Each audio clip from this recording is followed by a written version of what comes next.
Hey, everybody, welcome to Ask the Anabolic Doc, starring Dr. Thomas O'Connor, brought to you by his book, America on Steroids, A Time to Heal, and of course, his website, testosteronology.com. Did I get it right this time, Tom? You did. Yes. So welcome from, I think you're in the Hartford, Connecticut office right now. It doesn't look like Florida. Welcome, Thomas O'Connor. Up in Connecticut. Thank you very much, Ron. Big announcement. We added something big in my life. A lot of guys may know it. Some guys don't. The Anabolic Doc app.com. Anabolic Doc app.com. You can go to Anabolic Doc landing page and you'll see the app. You'll see my medical services and the YouTube. And so this is how, because I'm at the point now where obviously I'm been busy with patients and I love it. Never going to stop. Consultations all day long. This morning, Australia, another guy in the United States in the past 90 minutes. We get sometimes 5 a day. So my patients that have been with me for years come first. I mean, right. I mean, those guys are number one. And then we're moving forward. So I decided, Ron, do I add doctors, train testosteronology? Really, I mean, I had a bunch of doctors that are very interested. Yeah. And these is, obviously not anti-aging. That's okay. That's okay. So I came to a crossroads about a year ago, maybe 18 months ago, and I said, what do I do?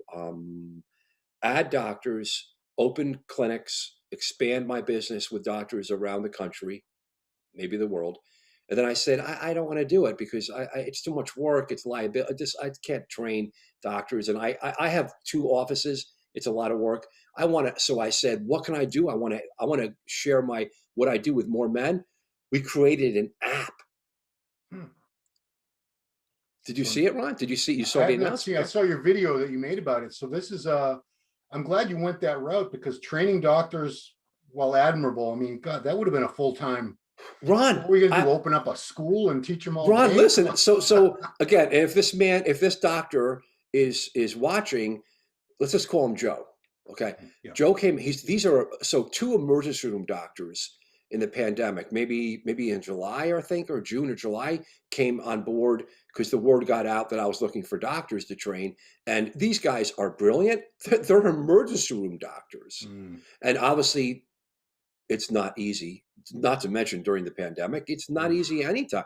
So these guys came on board. One guy in particular came on board, and I was going to go into a whole contract, and we're going to train them, and we're going to go forward and open up a brick and mortar, and expand the business. And working with my lawyer, on that, my business people, I was just like, I love this guy so much, but they were like, Doc, you're busy with everything, with your media and your patients.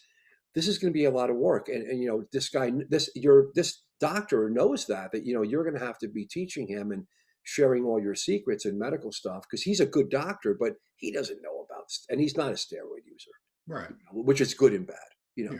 So he just knows I have to teach him so I decided not to do it. I backed away and we got hard to work on the app. It took us about a year. With coders, software code writing, obviously, and legal and business. And the app is out. We already have the live. It's a diagnostic. It mimics what I do on a private platform with a whole history and physical. It's incredible. These are genius guys that work with me. Genius guys, young guys. 25 to 32. Genius coders. I mean, educated coders. I mean, brilliant. Not just some kid, doing code. These are like certified. And the lawyers, of course, because it's not medical information. It's not like you're not a patient. Yeah. So, but it's very strict and it's very good. So you go through a history and physical, just like I do, and I bring you through it. You got to see it. And then we have the library of every medical issue. And none of this is going to be shared. It's all private. It's not. Yeah. It's never going to be out on YouTube. YouTube channel is doing great. Yeah. We're going to keep that for free. That's how it goes. And then the last part is we have live Zoom man-to-man conferences. Me and my partner, who's a lawyer, and he's a lifter, one of us, and his name's Nate. His name is Nate. You'll get to meet him. He's in Alabama, right. And we do it like this. And we already had one already less than a week after it opened, and men are there and they're asking. We thought it was going to be like testosterone and steroid questions. Yeah. It was all primary care questions. Huh. Wow. Do So these people, so gentlemen, please get on the app, please check it out and use it. And my intention is to spread open access for men all over the world, not just steroid users yeah. and testosterone guys, but to open access for men with primary care, because I'm a primary care doctor. Right. So that it's working, Ron. So we're revolutionary. This is a revolutionary change for modern medicine because of the pandemic, using digital. And again, it's like it's encouraging you to get your labs, to access them, to understand them, and to go to doctors, get your heart checked, right? So all the stuff that I do, and it's just it's overwhelming. It's happening, and it's happening. I'm gonna do my medical practice. I'm gonna be working with you guys and doing more. We have some other big movies that were being filmed for. I can't say yet. You'll see. We have some after National Geographic kind of blew me up. We're going to be doing this. We're going to do the medicine. Never going to stop seeing patients. Not going to hire doctors for now. I don't think I can. I don't think I want to. And then the app. Done. Is it true you're going to be doing a comedy road trip movie with you and Dr. Tony Huge as the stars? That would be good. That would work. Yes, we are working on that. Me and Tony, we've come to a contract. We're going out. No, just joking. Where is he? Where is this guy? Thailand? Taiwan or Thailand? Yeah. You know, his the company he's affiliated with, that I'm not sure if he's the owner or not, but they're doing very well. They just signed Mr. Olympia. Advanced Labs signed Big Ramy, Dennis James. Wow. Ron, what do they pay him? How much do they pay him approximately? I don't know, but it's got to be a good chunk, because I'm sure a lot of companies were very interested. Oh, I would double, maybe triple that. Oh my! So this guy again. I mean, you know, I have countless emails, thousands of emails from people and fans of mine saying, "Doc, I saw you in National Geographic. What an embarrassment that they did a huge promotion for Tony Huge." I mean, we talked about it, Ron. Whatever. Yeah. Well, let's move on, because as usual, I'm stealing one of your videos. I wait until I see one of them. And I'm like, oh man, I want to talk about this with Tom. This would be great, because I want to ask my questions. Let's go. You did one called Best Sex on Testosterone, I think, or was it Best Protocol? I think it was just called Best Sex on Testosterone. It might have been Best Sex Protocol. I mean, I do these videos and I don't look back. I just keep moving. Clearly, I should have written that down. But so I want to make a distinction first, is that your video was focusing on people who are on TRT doses. It wasn't like a tutorial for guys who are blasting grams and grams of sustanon. So it was Ron, I'm sorry. It was best sex protocol on testosterone. You got it. Okay. Sorry. So before we get into what you talked about, for someone that was using large amounts of testosterone, tren, and other things, typically would they see a huge boost in sexual performance and sex drive initially, and then would it sort of level down? Ron, why are you asking this question, Ron? Well, I know. Why would you ask this question when you know the answer, sir? Because not everyone watching knows the answer. Okay, correct. You're very good. My mother said years ago, I like that Ron Harris. He's such a good interviewer. You're a good one. I'll try to be like him, Mom. I'll try to be like him. Okay. So Ron, when guys start testosterone, there's a reason why there's a huge world on it. When the average bear from 17, it's so sad, 17, 18, 19 to 25 to 55. I have so many mid-age crisis guys starting steroids at 20, not even TRT, just starting steroids at 55. Rah. You know, what happens initially? Sex. Now, please, guys, this is for like 98% of men. Sex goes through the roof. Do you agree with that, sir? Oh, dude, yeah, you're a monster. Craziness. So the problem happens in the subsequent months to years. Okay. Yeah, I mean, there's a crash. Yeah, there's obviously a crash and everything. That's what these guys, they all come to you eventually, or they should, or they all run into that situation where eventually that their performance drops off, and especially if they go off the steroids and they need to get on TRT, because otherwise they're going to face issues like low sex drive, erectile dysfunction, and that's why the smarter ones will get on legitimate TRT through a physician, and get everything in order the way it should be. So that's who your video was directed toward, that population. Yeah. They're on TRT now. They're maintaining a healthy testosterone level. They just want to look good and feel good for the rest of their days. So you talked about, first off, you probably want to be doing intramuscular injections. You find that's better overall than the gels, and I guess that's the only other method. Absolutely, right now. absolutely. I mean, it's just no question. And there's no perspective. Whenever I talk, because I'm an academic, right? We got some publications out there now, in the peer-reviewed medical world, which is great. Thank you, peer-reviewed medical guys, for accepting the Anabolic Doc. It took 10 years, 15 years, so that's okay. And thank you, Dr. Alex Bonacaz in Wake Forest, medical school down there, or University of Connecticut. So I'm on staff up here. So it's becoming very progressive. People are accepting this. Thank you. Doctors are coming on board. So with that said, when you look at men that are using steroids, Ron, the testosterone gels, again, it bumps guys up a little bit, but compared to intermuscular testosterone, there's no comparison. Can I ask you why? Tell me why. It's very simple, in my opinion. Tuliato says it's because only I think it was like 30 or 40% of the gel gets absorbed, so a lot of it gets wasted. Correct, but in the end, what's the difference in the end versus a pellet versus even there's testosterone undecanate pills, which I have one guy on because his lungs are so sensitive that even a little small injection causes a little tickle, even testosterone, right? That once in a while. Yeah, right?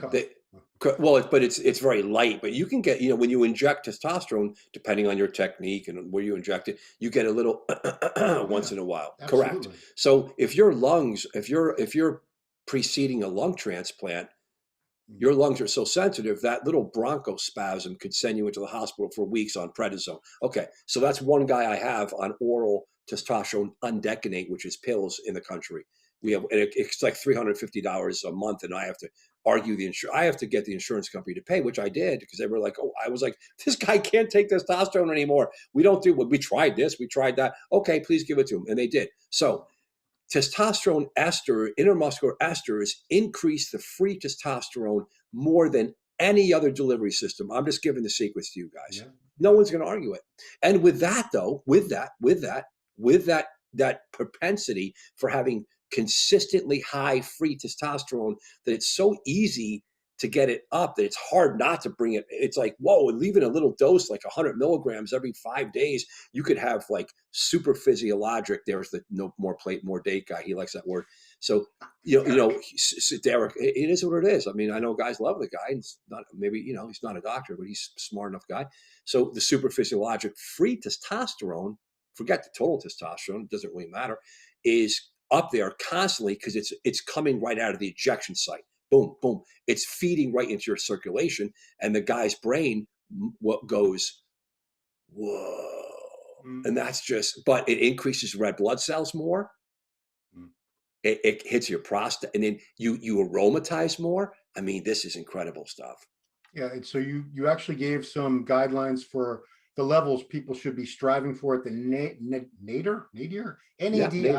Nadir. Yeah. I've never heard anyone actually say it out loud. Nadir. So you don't measure within 48 hours of an injection. You wait a day or two after that. Can't. Yeah. And so the acceptable levels you want to see at the nadir, I believe you said, were like between 135, 175 picograms per milliliter. Correct. So I'm just giving my secrets out. So if you look, this goes into when you're managing a man on intermuscular testosterone esters. If the old-fashioned doctors, and even unfortunately today, a lot of good doctors, endocrinology, urology, primary care, family medicine, nurse practitioner, these providers will just give you one. I saw it yesterday. A guy joined yesterday. He's getting 1 cc of cypionate, 200 milligrams per mil, given to him intermuscularly every 2 weeks to a month. Wow. So. And that's unfortunate. If you look at the pharmacopoeia, it says to do that. Really? Yeah. Wow. So this is 1960s, 1970s. So you must have this crazy peak, and then whoosh. So every 2 weeks at 1 cc, right? That's not gonna, Oh, dude. So and we'll I'm trying not to disparage those doctors. It's it it's kind of laughable because it's like, don't they So hold on. understand? Do they not? They don't look at. They don't have these men retest So blood work and look so at here, no, no, labs. no. Here's what a great video we're doing. So a lot they do. So they have them after the half life. You know, you have to wait till it gets to steady state, and it takes 6 or 7 half lives to reach steady state theoretically, depending on the guy's chemistry. So you give it 6 weeks or 2 months. You send the guy back to the lab, and you tell him, you know, the nurse says, don't go after the injection. Go 2 weeks or a month after your injection, and you know, go to the lab the morning before you inject. And then, so we're going to see the nadir. So, okay, that's just like a standard of care because you don't want to see it. Imagine a CC 24, 40, 36 hours later, that's going to be 2,000 on the total, Yeah. right? On the free, you could see yesterday I saw a guy, you know, 300. And this is a guy coming into me like he's injecting point 0.5 every 5 days, kind of copying what I do from all my videos. Yeah. And he went to the lab at 24, 36 hours in the free testosterone. It's a moving target, guys. It's all over the board. So you have to look at it because you have to get an eyeball for the guy's chemistry. Like, is he a fast, these are the secrets. Is he a fast burner? Is he burning the stuff up? Or is he a slow metabolizer? And this is like, the testosterone hydrocarbon, that ring, you know, with the ester, propionate, cypionate, enanthate, succinate, tooth. Right, Ron? You Yeah. love all these. You love these drugs. I do. So I know you do. So it's fascinating, and they've done is they put a different waxy hydrocarbon tail off of somewhere in the ring. I mean, propionate, cypionate, and it gives it different properties slightly, but it's all going to be your enzyme. Your body will cleave off that tail, and it's very kind of spiritual and chemical where it happens all throughout your blood system and your capillaries, and there's enzymes, you know, that actually it just kind of spontaneously cleaves, and then you have free testosterone. And a lot of doctors don't realize that if you look at total testosterone with diagnosis and or management, it's useless. Hmm. It's because your sex hormone binding globulin is going to be all over the board, and typically when you go on testosterone, not to mention oral steroids, Anavar, Winstrol, more than any other drugs, the sex hormone binding globulin gets pushed down. So therefore, you liberate so much more. You see a disparity between your total and free. I don't want to bore you with this. I know a lot of my fans love this physiology, but it's a moving target. It's all over the board. If you look at if you send a guy to the lab 2 weeks after giving, a lot of times, how many guys have joined? Doc, I went to the doctor, you know, whatever state, and we're talking in America, you know, of guys all over the world now. And he says, well, I had low T, you know, 250, 200. I was, you know, this is a middle-aged guy or older. He's got diabetes, you know, he's heavy, he's overweight. This is not steroid users. These are just low T guys. And he goes, the doctor put me on testosterone and something really bad happened. He lowered my testosterone. So imagine the guy goes to the lab 2 weeks after a CC. Some guys will actually, it's pretty rare. Some guys will actually still have it. Wow. But that's a slow metabol. Let's be honest, right? Oh, One yeah. cc of SIP will burn, you know, after it hits a steady state. If you look at it a week later, it's going to be robust and high, maybe even too high. But 2 weeks later, it could be actually normal, or it could be, Doc, my testosterone's lower than it was because now he shut your brain off, and the ester is being picked up, but it's going like this. So, and if you give a cc or 2 cc's a month, a lot of doctors give 1 cc a month. Wow. That it's common. So that's they come to me, and I just, you know, I do the history and physical, and I hear, what do you want? How much is he giving you? And 1 cc every, you know, 2 weeks or a month. And I just keep my mouth shut. Okay, we're just not going to do that. We're going to change it to like 0.3, 0.5 every 5, maybe small dose twice a week. And we're going to look at your levels. And then most importantly, how do you feel? And it's like, I'm like a magic magician messiah, that it's like, they feel phenomenal. It's like the easiest thing in the world to do. So to clarify, you know, that we talk about total test and free test all the time. In terms of sex drive and sexual performance, the free test levels are far more significant, aren't they? Well, Ron, that's all. It's just the total testosterone circulating in the bloodstream. It never leaves the bloodstream. So it means It's nothing. it's on the carrier. Again, I'm not Oh, getting mad at you. I do this all day. I yell at my patients. Thank God these guys love me. it's okay. You can yell You know, at me. It's fine. I get like really irritated and angry.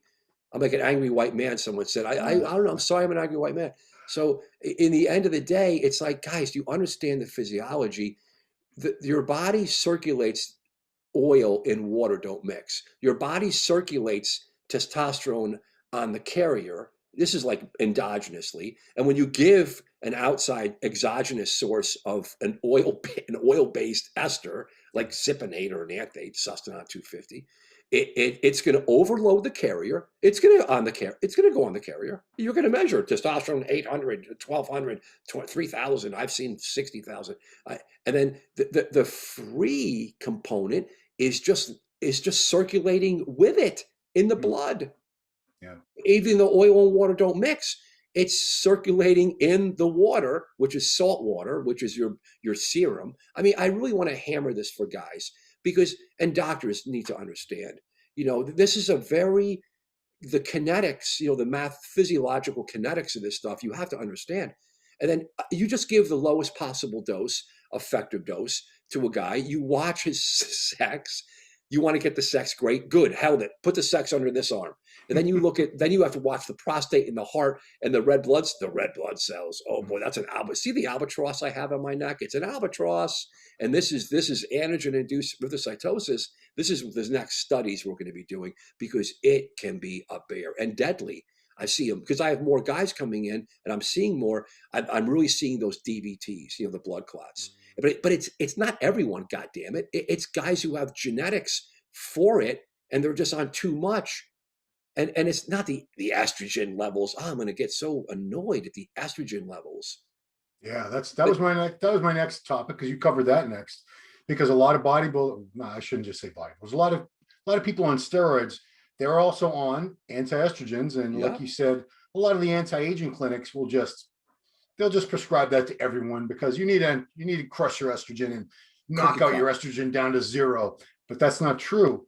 If you have very, very low estrogen, it's going to negatively impact your sex drive and your sex performance, correct? Absolutely. So let me give you one example. So powerlifter comes in a few months ago, reminds me of a powerlifter 10 years ago, comes in, he's on 750 a week of testosterone, right? Sustanon or Cypionate, maybe a gram, and he's on and off like Dianabol, right? So this guy, because of all the testosterone, forget the D-ball, the TRT, or the DHT derived drugs, and Anavar, and forget equipoise, forget those drugs. Okay. This guy is on a gram of testosterone. So I look at his baseline labs, and his testosterone on these labs said total and free. It was greater than the limit. So it exceeded the amount of measurable testosterone from that assay for the machine, Hmm. which we Wow. see all because it's greater than 1500. It said. Okay. Okay. So it's like, what's his level? I don't know. I don't know, Ron. I mean, 7,000 total. I mean, I don't know. It's not even that shocking. I mean, it's just No. what it is. Where it's a gram. It's a lot. So his everyone's measuring total estrogen, which is a big mistake because it can be content. And I made the same mistake up until 5 years ago. Hmm. Total estrogen don't let the word total fool you. It's a it's a conglomeration of total estrogens, E1, 2, and 3. You really want to see E2, which is estradiol, because that's the main, that when you aromatize androgens endogenously or exogenously from the drugs, it's going to be estradiol is what you want, and you know that. So, Yeah. there's a test with LabCorp, and I'm not trying to do a pump for LabCorp request, but there are big labs in this country, and Europe has similar labs, and so we want to see an accurate assay for ultra sensitive estradiol, right? So if you look at that, because the total estrogen is contaminated, I've seen guys where it says 4,000, 4,000, 4,000, and they're living on anti-estrogens, very strong ones, and they're destroying their joints and their hearts, and it still says 4,000 because the machine is picking up something else. It's not picking up estrogen. It's contaminated. Done. Oh, Understand that? wow. Understand Wow. that? I I see do, it but all. that's I see it. insightful. But Yeah. again, a doctor is, I've learned this from doctors and PhD lab. I call the guys at LabCorp a couple of years ago about this. This is why I got into a big fight with the chief. He's the chief lab endocrinology, MD, PhD. He signs. His name is on the lab. If you look on all labs, there's going to be a doctor's name somewhere. Not your doctor who orders it. The doctor that's certifying the labs are within reference range. There's evidence-based support. This is complicated, right? So there's a chief pathology doc, right? So I called this guy. We got into a huge fight because he thought I was giving steroids to people, and he was like, he's like, you're an idiot. Don't you know that's total? I was like, why is the total estrogen 4,000? What can we? Don't you know you're like an idiot? He was like really aggressive to me, like, it's contaminated. It's contaminated with a lot of other things. No one uses that. I was like, oh, okay. Well, a lot of people do use that. Okay. So that's when I learned do ultra sensitive. So this guy's in my office. He's a big man, strong man. He's like 28, 30-year-old guy. But a month ago, I see it almost every week like this. And his estrogen level on the ultra sensitive estradiol is 400% over the upper limit normal. So it's 4 times. It's like huge, like the upper limit normal 35 or 55. 29. Excuse me, 29. His is 150. Wow. Now off the chart. You know this, right? 29. That's and he's like, a lot of guys are. If you're 32 or 35, it's like perfect, incredible. Guys are like, oh my God, this life, my God, I feel like I can do anything. And they feel like high. Now, when it goes to 80, it's like, because the free testosterone is going to be way super, right? So you're aromatizing. Okay. So I asked the guy, I'm looking at the numbers on my computer. He's actually sitting in front of me. And I go, sir, how do you feel? He goes, because he sees me looking at the computer, and he goes, huh, I don't know, Doc, how should I? What do you look? I love these guys so much because this guy's a super beast too, super beast. And I go, how do you feel? And he goes, oh God, I feel, what's going on? What? I go, sir, how do you feel? Good, I feel great. I'm worried, Doc. That's why I'm here, but I feel great. How's your sex? And you go again. It's like the guy, the MLB player came in 10 years ago and he goes, how's my sex? I could fuck your desk right now. And I said, leave the desk alone. Please leave the desk. This is important. This is now with the Me Too movement. We have desk, my desk too. Okay. So okay, sorry, ladies. Sorry, people. We just have to make light. We have to make light of these things. So looking, and then I turned my screen around and I showed him how high his estrogen was. And he goes, maybe I'm not feeling that good. Maybe I'm looking. So men on testosterone and steroids feel the number. It doesn't make sense, does it, Ron? But hold on. Now, scratch the record. There are other men that are so This is like I don't want to say a blockhead. This guy is just like a beast. Like he's a robotic. I call them robots. They just take any. Do you agree with me, Ron? Robots. Yeah. Ron. These are men that can take tons of drugs, and I've been amazed at this. How do you feel, sir? Great. Yeah. And I go, you're on 300 of tren. You're on a gram of gear, 2 grams. How do you feel? Oh man, great. Should I not feel great? Yeah. Now, and then you have other guys that take 1 injection of testosterone and go to the emergency room with a panic attack. Yeah. No. They come in all the time to me. Wow. And then sex drive is so. What's happening?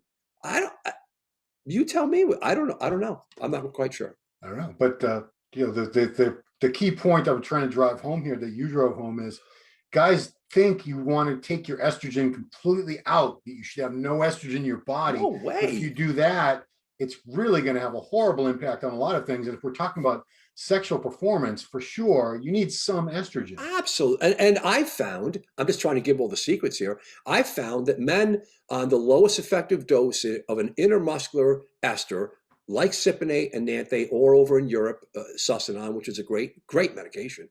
Love Sustanon 250 and those esters. And men that if you look at the nadir, or if they're micro dosing, baby doses, not for babies, 0.1, 0.1, 0.12, 0.15 every other day, every 2 days. Guys do it. I don't think it's sustainable for 30 years, but hey, guys, You're doing it, you watch it, and then you go to the lab and you see what looks like the real testosterone levels with estrogen. I'm telling you that the estradiol on that scale up to 29, for the estradiol, that they up to like 30 or 40 to 50, it is absolutely, there's a study, I'll do a study on it. And it's like, how do you feel? Oh my Lord.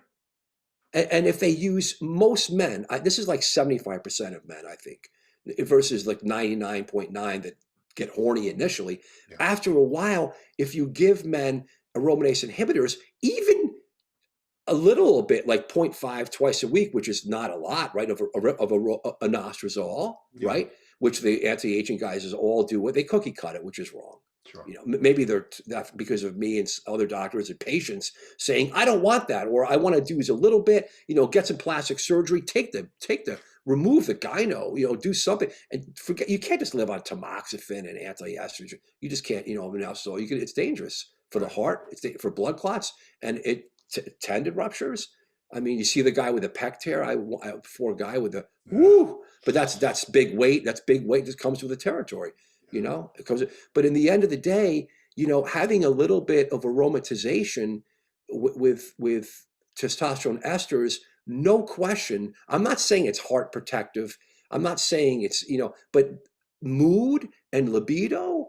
If you look at the average bear that comes in and it's super physiologic, but not by a huge margin, but even sometimes like that guy where it was a huge margin, if you ask them, how do you feel? Well, keep the desk away. You got to protect your desk. It's Ron. Do you agree with that though? Men takes. You were instrumental. I give you so much credit and so grateful that you talked me out of using anti-estrogens about a year ago when I got my labs back and saw how high my estradiol was, like 200 or something. It was really, really high. I think yours was 80. I think it was very high, and Yeah. I was about to. My knee-jerk reaction was, I'm going to get me some anastrozole. I'm going to start using that right away, 0.5. And, you asked me, how do you feel? And I said, well, I feel fine. And, that's all. That's the most important question. But see, Ron, we don't know. But hold on. So with that thought, right, this is not medical advice. So Ron, with that thought, what is going to happen, brother, for me, you, and all these guys for decades with all that super physiologic estrogen on the prostate? Not to mention the endothelial tissue, which is the heart wrapping and the heart. Come on, Ron. The answer is we don't know. So lower the dose. And the answer for that is, Ron, sir, my guys, I just start microdosing. When you microdose, not all men, but most men, you can lower that conversion of estradiol because you're not giving a bolus anymore. You're giving small hits. And then you're providing time for it to dissipate and aromatize less because you're not hitting a big, what a bolus is, right? It's a big glob. a big cc, half a cc. So you do I have so many guys that we've had to do 0.1, 0.15 every 2 days. I mean, and it seemed, and like doctors won't let doctors. This is for doctors. I respect them. They're so busy. They don't want to do this regular. Endocrinology guys are busy with diabetes. I don't know diabetes like they do. They're awesome. You can't know it all. So, they just don't let your patients, don't give them more, just let your patients microdose. But you have to follow them up. It's a lot of work. And my practice is set up with follow-ups. We have a dedicated nurse for all this, and it's just testosteronology. An endocrinologist who sees 40 people per day he doesn't have they can't. So I'm trying to give them a break. Yeah. Okay. So that's one thing, estrogen, but you also covered another very important hormone that's going to regulate your sex drive and sexual performance, prolactin. So if your prolactin it's high, that's a bad thing for your sex drive and performance, correct? It definitely is. And we don't know really anything about why. I mean, I know the bro science guys think they do, but if you talk to real scientists, it impairs, it's working. It's real guys. I know dopamine, serotonin. I don't want to get into it. Okay. Because the psychiatric guys will come in here and embarrass all of us. No, I'm talking, I have guys that I use carbergoline now, cabergoline. I use it because I've seen psychiatrists working with men. I have a lot of men that I have maybe 10% of my practice or maybe more they're on antidepressants. Mm. And I have actually some men that have severe bipolar. I even have a few men that have some limited schizophrenia. Wow. And I'm so humbled that I work with psychiatrists and they're on medicines to save their life. And then the side effect of these medicines, yeah, it's not great. No one's on antipsychotics and antidepressants to have great sex. It's not Viagra, but they No. do it so they could survive. They can get through the day, and with cognitive behavioral therapy and great doctors. And it's very difficult because it is what it is. It's complicated. And then the sex is usually affected. So Mm. if they have low T or low normal, or they understand they can use it as an aphrodisiac, if you have to work, you can give some testosterone. But so what's the mechanism with the antidepressants and with some NOR19 drugs, Decadic and all these things? We don't know. Yes, prolactinic, and progestonic. Now, I don't even really want to talk about it because I don't study this stuff, but it's true. So when you see the prolactin levels, but a lot of guys, we see prolactin levels, they may have, and I think I probably covered that in the video or maybe another video, some men, it's rare, have actually little lesions that are not operable I'm not, Ron, I got half a dozen of these guys where Oh. neurosurgeons and neurologists and endocrinologists are treating these men with carbergeline because they have inoperable lesion that is pumping out a little bit of prolactin. I am not kidding you. That's on their hypothalamus pituitary. They have a lesion. Correct. Good job, It's Ron. like Yeah. brain, basically. It's not a tumor, but that's scary. That's so common. You have 6 patients alone. But hold, that have hold on, that? hold on. I don't think it's common, but we don't know the incidence because it's not studied. But it's like here I am, this one little doctor, and what do I have? Like, I don't know, 1,000 patients. It's like I guess I've that's I've not. I've had thousands, but I'm a specialist, so I have a big catcher's glove, and all these cases come to me. So it's not unusual that I'm going to get very rare cases that come in of men that have, I've had guys that have had resected prolactinomas from their brain. I've seen 10 or 20 of these over the course of 10 years. But that's Ron. If you're an endocrinologist, they see this. It's not that uncommon. Okay. So some other things that you talked about that can affect negatively, in fact, impact your sex drive, sex performance, blood pressure meds. Uh, Yeah. what about so people have to be on these meds, obviously. It's Yeah. important. They want to live, but Absolutely. what do they do if these blood pressure You work medications? around. I'm giving all the secrets, so beta blockers and diuretics. I know that was what I said. I'm an internal medicine doctor. It comes in handy. I don't do it. I don't do primary care anymore, but it comes in handy that I did do it for 15 years. For people that demanded a lot in Connecticut, they were very demanding, which it was good. I had to live up to a lot big standard. So if you give, it's notorious that beta blockers, beta blockers are not used firsthand as a set for essential hypertension. If your doctor is using that, please ask him why or go see another doctor. Next, hydrochlorothiazide is a thiazide diuretic that actually is still recommended by the JNC, the Joint National Committee. I think it's number 8 now, the top gold standard of hypertension literature. And I follow all these guidelines constantly because I'm still an internist. That's my secret for how I'm so good at this stuff. I integrate real medicine into steroids and testosteronology. So in the end of the day, if you're on hydrochlorothiazide, which is good for blood pressure, it may affect some electrolytes. It make guys feel tired. It's notorious for causing erectile dysfunction. Now, so for a certain population, ACE inhibitors are better, or ARBs. Again, the more plates, more dates guy it's embarrassing that he talks about this because he doesn't. I mean, he's reading stuff. I'm done. Okay, I had to say it. So it's not just reading off the internet. ACE inhibitors are for Caucasians and calcium channel blockers and diuretics are for African Americans. It's like, please, this is like an idiot can know this. But do you really understand so you have to use these drugs with each individual as a fingerprint guy. They have a fingerprint, and then that's what I do. I tailor all these drugs and behavior changes, psychiatric, with other caregivers. And I just tell the guys, tell your doctor to do this, tell your doctor, get off this, try this. And I gave the secret, Bystolic Novibolol it's a nitric oxide. I have to think, close my eyes. It's a nitric oxide doning, endothelial nitric oxide donor like you've never seen. Remember nitric oxide, NO explode? Yeah. This is what Viagra, this is PD5 inhibitor drug. This is like, it opens up, it relaxes on small doses. It's less of a beta blocker, so you don't get those adverse effects. This is all evidence-based literature, by the way. I'm giving all the secrets. So I say, ask your doc, get off metoprolol maybe. Now, if you have heart attack, if you've had like AFib or even VFib, I've seen all this, and if you have heart disease or arrhythmias and palpitate, if you need these, I call the doc. Hey doc, I call cardiology. Hey, what's going on, doc? How you doing, Tom? Hey, what's up, Tom? Can we switch this guy from metoprolol to Bystolic? And I've only had a few doctors say no, because I want him to be on metoprolol or atenolol. There's a reason. Blah blah blah blah. Okay, he has an aneurysm, and that drug is not evidence-based. The FDA didn't clear that for. Okay, I just want to ask. Thank you.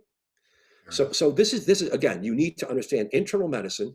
So Ron, I put together concoctions, if you will, and medicines. I redo all the medicines for these guys. And if I don't know something, I love to say all day long, I don't really know. Let's just contact your doctor or another doctor or a cardiac and see if we could supplant. And in the end, Ron, I try to come up with a regimen that's sustainable, that's helpful, and provides better sex. Right on. And that's the bottom line.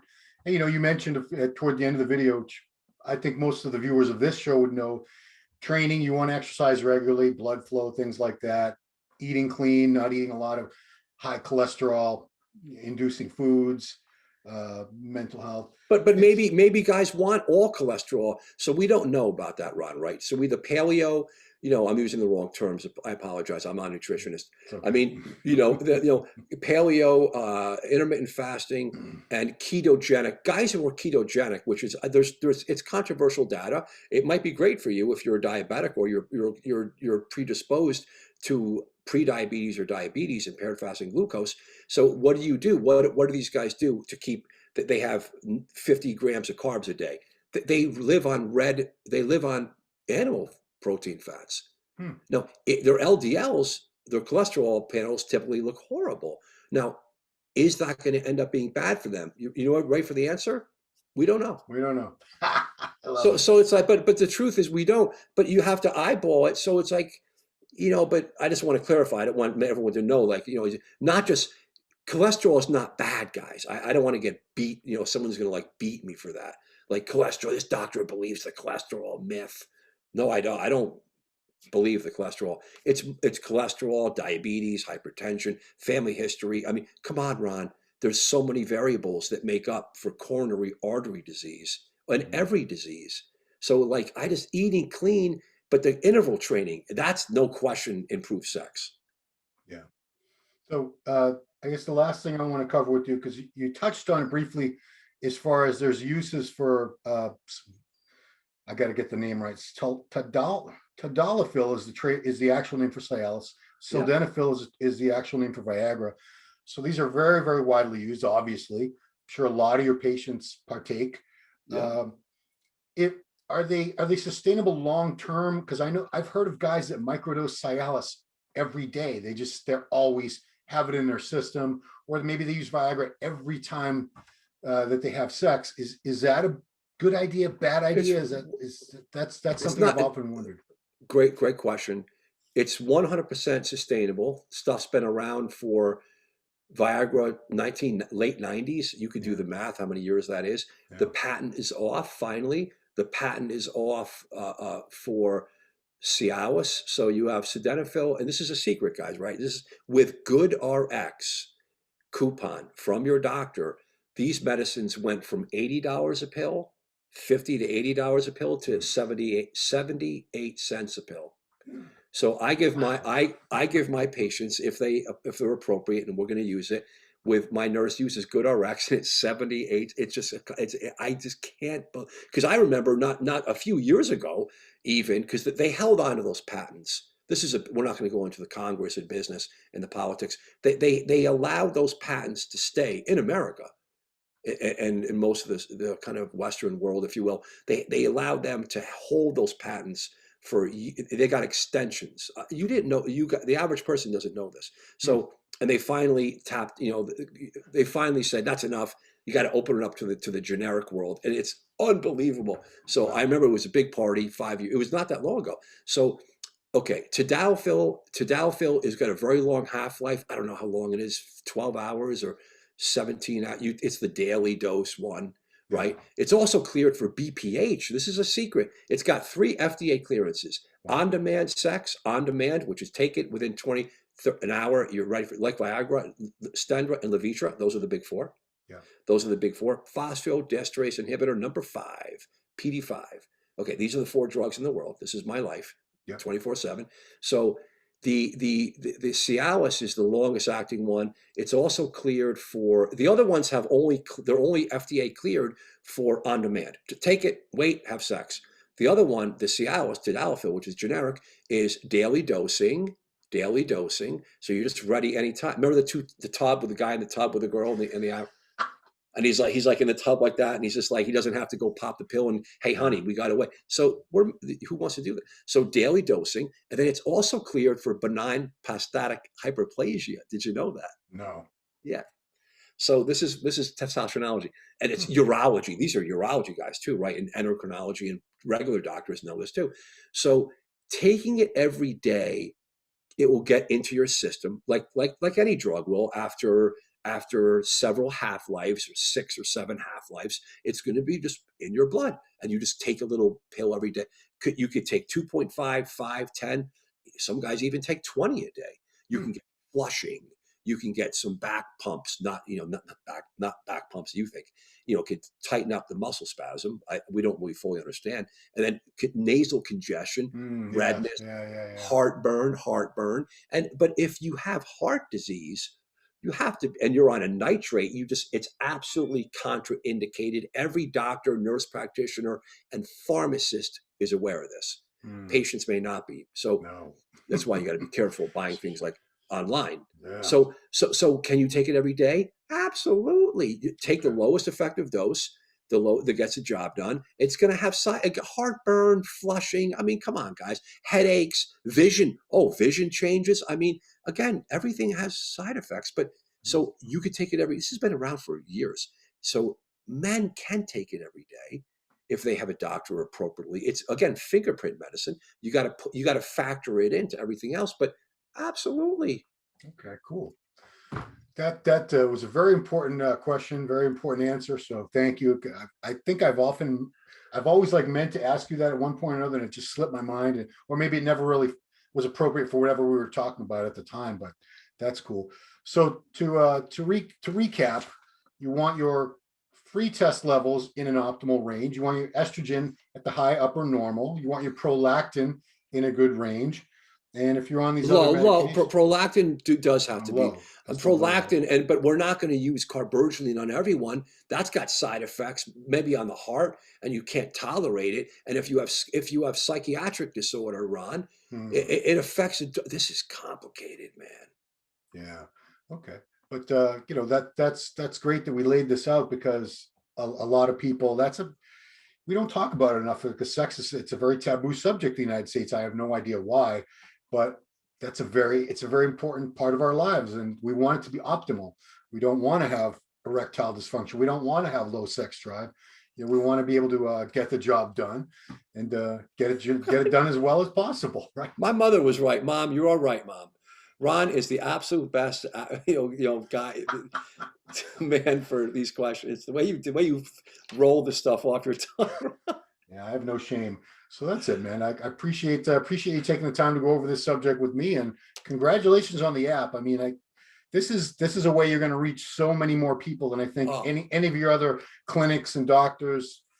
That would have just been years and years, and God, it would have been taking up so much of your time, and this is so much more effective and efficient. well, So everything's digital. Guys want digital, so I'm giving them what they want, digital. And then they're going to go to a doctor, but they're going to go to a doctor now with tons of preparation, and they're going to ask, here is exactly what I want. Here is my question, and that they're going to go in there prepared. yeah, so Great job on that. Great job. So go to is it anabolicdoc.com? Is that still live? No. So if you go to anabolicdoc.com, you go to my unified landing page, and it's got Anabolic Doc app. It's got my anabolic recovery. It's got the YouTube, the social media, and the book. Right. Okay. So it's on the main website, Testosteronology. But you can go to Anabolic Doc app, and it's on Google now. If you put in that, you'll see it up there with they picked it up, a couple days after we launched everything, right, with the SEO. I have these good SEO guys, right? So Yeah. that's up there, Ron. But it's a beautiful thing because this is how we're gonna. Men are coming out of a stone age, and forget the steroid users and testosterone guys. I always love them. I'm always here to protect them. They're great guys. I understand them, but the greater picture is men, and I know women to a greater extent, but in America, there's so much evidence that all men from all socioeconomic levels do not utilize primary care medical accessible resources. They don't use it. Right. We had a guy, long story short, that I do the history and physical a few months ago, and he's 53, and I said, sir, have you got your eyes checked, your skin checked, you get a colonoscopy? He goes, oh, colonoscopy. They keep asking me to do that. This is an insurance sale. This is a guy who's got insurance. He sells insurance. He makes money. He's got insurance. He's fully covered. He's fully covered. Yeah. Okay, it's a guy in Connecticut. He calls back about 3 weeks ago. He went for a colonoscopy because I said, why don't you just get that done? And he called up. He said, Wendy, tell the doc we really appreciate. He has colon cancer. Oh my God! God. But it's early. Yeah. It's early, and he's going to be cured. So, guys, if you're 45 to 50, if you have family history of colon cancer or any gastrointestinal malignancy, or you're not sure, don't just go get a colonoscopy. Go ask someone that is a real doctor or a nurse practitioner that knows primary care standards.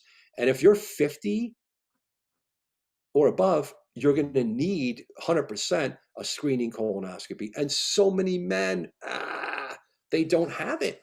Yeah. Ron? Well, I've never had one, but a year ago or so, I did send off a large pile of poop through a service called Cologuard. Very good. And the lab came back and said, it's got a 90-something%. So Cologuard, again, I'm not a GI doc, but I'm an internist. I used to be a primary care guy, obviously. Cologuard's pretty damn good. Yeah. Almost near perfect. Thank goodness, because good job that you did it though. Oh. So at 50, right? You're 51, right? Yeah. So good job, Ron. We do Ron's primary care, guys. It's common. I think it's right now the number third. After breast cancer and prostate for men that doesn't kill you, and lung cancer, like colon cancer is like the top 5 deadly and cancer of America in the Western world, or any world, I assume.